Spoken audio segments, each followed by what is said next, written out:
What's up, guys? Ryan here, another Think, Learn, and Be Vulnerable vlog, and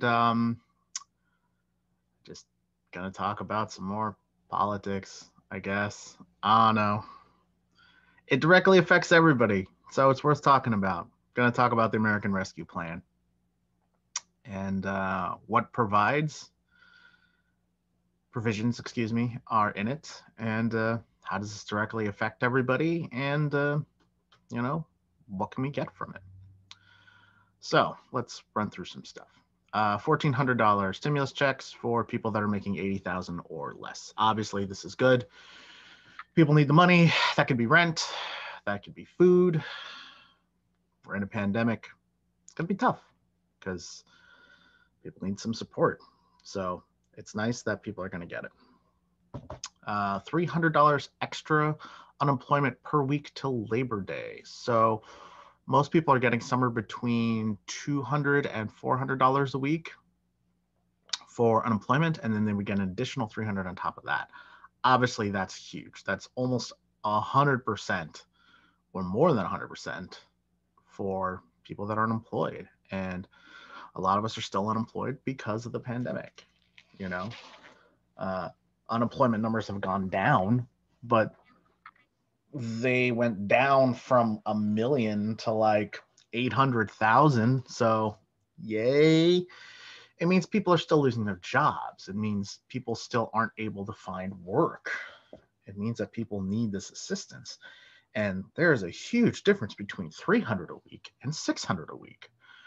I'm angry a little bit because we were promised $400 extra, which means a lot. That extra $100 a week could be enough to where somebody can afford to not have to work and not, be out there in the middle of a pandemic.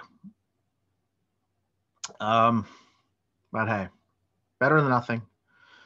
This plan is not without its flaws, but there's a lot of good in it. 3,000 per child tax credits for individuals that make 75,000 or less, or households that make 150,000 or less. This is really great. That's a large chunk of change. That's money that can absolutely go towards childcare, obviously feeding, clothing costs, things like that. I love kids, but they're expensive, and this is going to help a lot. This one's big. Cobra subsidies for laid off workers and other healthcare subsidies for Cobra and eligible people. A lot of people, because they lost their jobs, also lost their healthcare. This will allow them to still get healthcare, and healthcare is obviously important, like I said, in the middle of a pandemic. So that's also huge. Reduction of healthcare premiums for medium to low income families.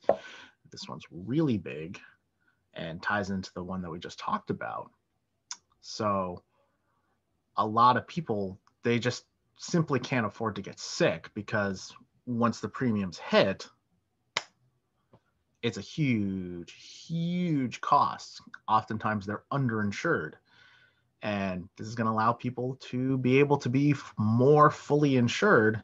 And if they do get sick, they can, and they go to the hospital and can recover.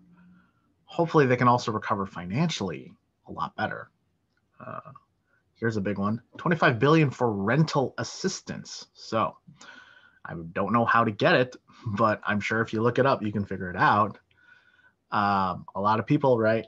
Rental moratoriums are going to be expiring soon, and they're going to need help to pay their rent and keep a roof over their head.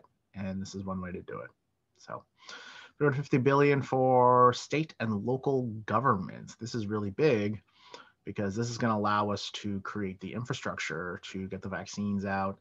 It will allow state and local governments to continue to give out assistance program payments. So I live in California, so a lot of the California programs, the extra money that we've been getting have been directly from California, not necessarily from the federal government. So a lot of the assistance that I've gotten has been just California has decided to do its own smaller stimulus as opposed to a federal government funded one. So this is really great. Lower income people can receive a little bit more money directly from the state and from local governments now. So that's really good. And it'll increase vaccinations and vaccination sites um, in the coming, weeks and months, like way more. Like we'll be able to get it out significantly faster. So that's excellent. 130 billion to reopen schools safely. Obviously, that's big. We need to do it. We've had children remote learning, and they need to, we do need to get back to school at some point. So here's some larger, a little more personal, a little more close to my liberal heart here. 4 billion for Black farmers, the largest benefit since the Civil Rights Act. Wow, this is good.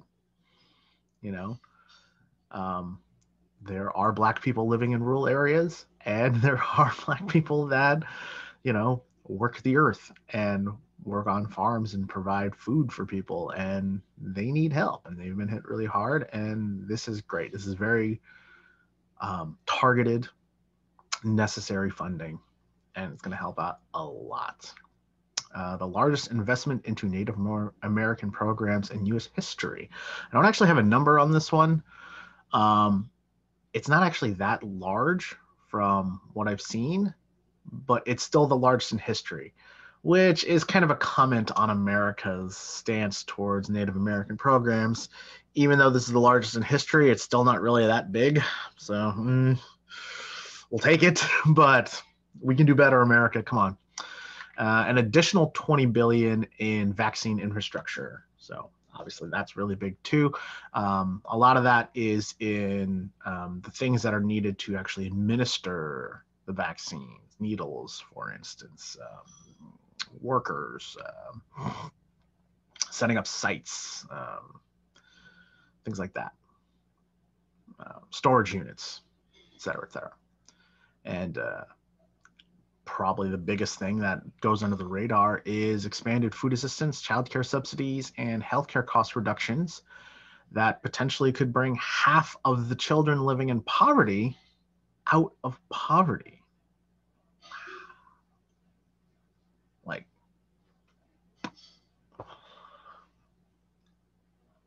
poverty is the number one reason why people do not succeed in life.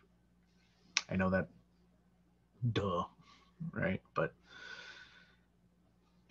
it's incredibly difficult to get out of poverty without help. And for every, story where you're like, I pulled myself up from my bootstraps, there's like hundreds of other people that aren't able to do it. And it's because poverty perpetuates itself, and it's very hard to get out from under. So it's going to help a lot of people potentially succeed, or at least survive, at least live. So I got to say, the more I looked into this, the more incredible this whole program seems. It's layer upon layer upon layer upon layer of, there's gobs of money being put into many different problems, and it blows my mind how much interwoven these problems are, especially during a pandemic. Like, these were all problems before, and then they get incredibly exacerbated because of a pandemic. So we're really lucky that we have leadership in place that is addressing these issues and is acknowledging that, yeah, you know what? People that aren't white, minorities, marginalized groups, whatever you want to call it, they're the ones that are hurt the most. And these directly assess those problems and directly help. So props, Joe Biden. I wasn't that big on you going into this. I was basically voting against Trump, not necessarily for you. But I gotta say, I'm really happy it's you now. I don't know what other Democratic candidates would have done, but props, dude. You stepped up like crazy. And this is going to help millions and millions and millions of people out there. And yeah, total respect. So the downside is Zero Republicans voted for this. Zero.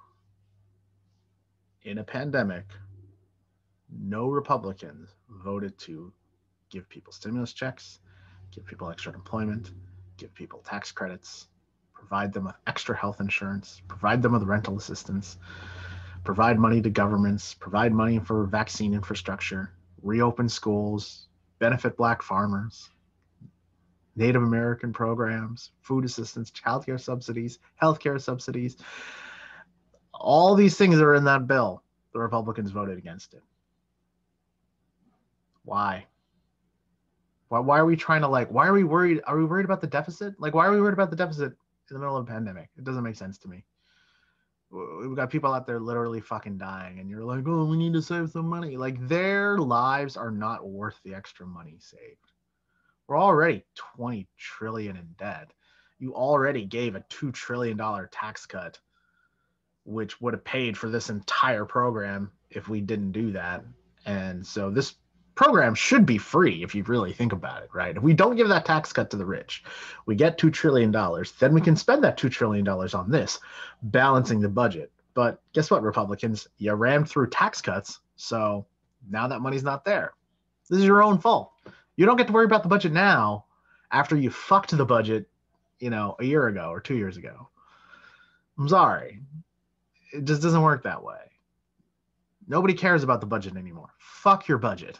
Save people's lives. Give them money. Let them survive this thing. And let us survive long enough to where we can get vaccines to everybody. And guess what? There's a ton of money going to actually getting vaccines even more easily distributed.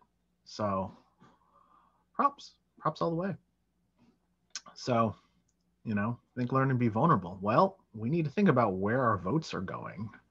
We need to think about, are the candidates that we vote for actually standing for something? Are they actually going to enact plans and enact change, or are they just against something else? Right? It's one thing to vote against Trump. It's another thing to vote for the programs that Biden wants to put in place. And the thing is, a lot of the programs that Biden has promised, he has delivered on in a shockingly fast fashion. It's been 50 days. I mean, his executive orders that he put out that I did in another video, and these, this program here, it's amazing how much stuff he's done. And considering how obstructionist a lot of the Republicans have been, this is impressive. And we need to learn that other people's problems are also our problems. And we need to learn how to fix them. And if we can fix other problems, we end up fixing our own too. We're all in this together. We need to learn that this world is very interconnected. And in terms of being vulnerable, we're all vulnerable. This is a very vulnerable time. The disease does not care about your political affiliations. And you need to take care of your fellow man. Even if it's for selfish reasons. Even if it's just to take care of yourself. Taking care of your fellow man takes care of you too. But we should also learn taking care of your fellow man is the right thing to do. Whatever their views are, whatever your views are, we're all Americans and we're all human beings. There's a level of decency that we should all show to each other, and we've got to try to do it. Just be kind. Help out, and help out in direct, meaningful, clear fashions. And that's what this bill does. It just says, okay, what do you guys need? You guys need extra money? Here you go. You guys need healthcare? Here you go. You guys need vaccines? Here you go. You guys need financial assistance for food? All right, here's money to Black farmers. You want to keep a roof over your head? Here's rental assistance. It's just the simple shit. It does it. And those are things that we should be trying to give to everybody, not just to ourselves. Capitalism can work, but only in certain areas. Really, we got to take care of each other first. Once we do that, go ahead capitalism, yay. Yay, capitalism. All right, guys. Thanks a lot. Appreciate it. I'll see y'all later.